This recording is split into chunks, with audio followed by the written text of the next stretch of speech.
Hello, এটা ছিল পল্লবীর মেহেন্দির সন্ধ্যাবেলা। তো আমরা একটু আগেই পৌঁছে গিয়েছিলাম, তখনও কেউ এসে পৌঁছায়নি।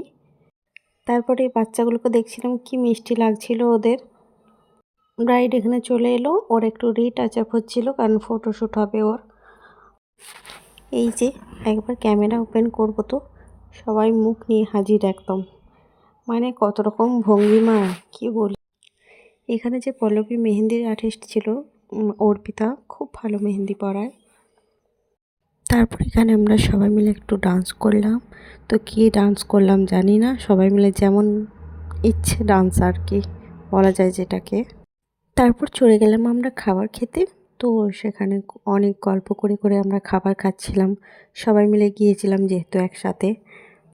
খেয়ে এসে দেখি এখানে কেক কাটিং চলছিল, কেক কাটিং করছিল পল্লবী।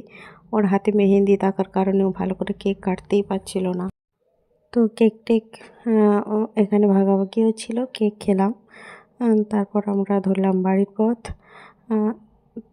Tata, by.